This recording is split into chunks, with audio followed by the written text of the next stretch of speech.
நமஸ்காரம். வருகின்ற மார்ச் 19ஆம் தேதியிலிருந்து வசந்த நவராத்திரி வைபவமானது கொண்டாட இருக்கிறோம். நம்ம எல்லாருக்கும் புரட்டாசி மாசத்துல வரக்கூடிய சாரதா நவராத்திரி நன்னா தெரியும். வீட்டுல கொலு வச்சு சுமங்கலி கன்னியா பெண்களை கூப்பிட்டு மஞ்சள் குங்குமம் எல்லாம் கொடுப்போம். அதே போல இந்த வசந்த நவராத்திரியும் ரொம்ப மேன்மை பெற்றது. வசந்தங்களை தரும் வசந்த நவராத்திரி அப்படின்னு பெரியவா எல்லாம் சொல்லுவோம். இந்த வசந்த நவராத்திரியில துர்க்கையை நம்ம பிரார்த்தனை பண்றோம். துர்க்கை நமக்கு வரக்கூடிய தொல்லைகளை நீக்கக்கூடியவளாக இருக்கா, நமக்கு வரக்கூடிய சத்ரு பயத்தை நீக்கக்கூடியவளா இருக்கா, நம்மளோட நோய் நொடிகளை நீக்கக்கூடியவளா இருக்கா. நம்ம இங்க கனடால பார்த்தோம் அப்படின்னா இது நம்மளுக்கு குளிர்காலமா இருக்கிறது. வேற இந்தியாவில பார்த்தோம் அப்படின்னா இது அவளுக்கு கோடை காலம் சம்மர் ஸ்டார்ட் ஆகுது. இந்த சம்மர் டயத்தப்ப நிறைய நோய்கள் வரும். இந்த நோயிலேருந்து மக்களை காத்து ரட்சிக்கிறதுக்காக தான் இந்த வசந்த நவராத்திரி நம்ம கொண்டாடின்னு இருக்கோம். வருஷத்துல 4 நவராத்திரி கொண்டாடுறோம்.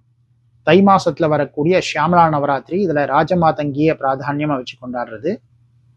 அதுக்கடுத்து பங்குனி மாசத்துல வரக்கூடிய வசந்த நவராத்திரி, இதுல துர்க்கையை பிராதான்யமா வச்சு கொண்டாடுறோம். ஆடி மாசத்துல வரக்கூடிய ஆஷாட நவராத்திரி, இதுல வாராகி தேவிய முக்கியமா வச்சு கொண்டாடுறோம். புரட்டாசி மாசத்துல வரக்கூடிய சாரதா நவராத்திரி, இதை சரஸ்வதி தேவிய பிராதான்யமா வச்சு கொண்டாடிட்டு இருக்கோம். இந்த நவராத்திரிகள்லாம் அம்பாளுடைய அந்த மகோன்னதத்தை சொல்லக்கூடியதாக இருக்கிறது. இந்த நவராத்திரி தினத்துல அம்பாளை வழிபட்டோம் அப்படின்னா நமக்கு நன்மைகள் சீக்கிரமா கிடைக்கிறது. கலௌ சண்டி கணேஷா க்ஷிப்ர பிரசாதகா. அதாவது கலியுகத்துல சண்டிகையும் விநாயக பெருமானையும் பிரார்த்தனை பண்ணோம் அப்படின்னா சீக்கிரமா மிகுதியாக நமக்கு பலன் தருவாளாம். வேறுபட்ட இந்த நவராத்திரி காலத்துல பெண்கள் எல்லாரும் தவறாமல் லலிதா சஹஸ்ரநாமம் படியுங்கோ. லலிதா சஹஸ்ரநாமம் எனக்கு சொல்றதுக்கு தெரியாது அப்படின்னா வீட்டுல இப்பெல்லாம் யூடியூப்லேயே வர்றது லலிதா சஹஸ்ரநாமம்னா இந்த லலிதா சஹஸ்ரநாமத்தை கேளுங்கோ. அதே போல வீட்டுக்கு யாராவது சுமங்கலிகள் கன்னியா குழந்தைகள் வந்தா அப்படின்னா அவளுக்கு மஞ்சள் குங்குமம் கொடுங்கோ.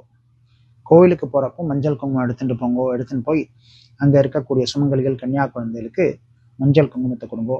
அம்பாள் துர்க்கையை அரளிப்பூ மாலையால அம்பாளுக்கு அர்ச்சனை பண்ணுங்கோ, மாலை கட்டி போடுங்கோ, அம்பாளை பிரார்த்தனை பண்ணுங்கோ. அம்பாளுக்கு ரொம்ப பிடிச்சது பாயசான்ன பிரியா தொக்ஸ்தா அப்படின்னு, பாயசான்னம் ரொம்ப பிடிக்கும் அம்பாளுக்கு. ஸ்வீட் ஏதாவது செஞ்சு கொண்டு போங்க. ஆத்லையும் டெய்லி சாயங்காலம் ஸ்வீட் ஏதாவது நைவேத்தியம் பண்ணுங்கோ.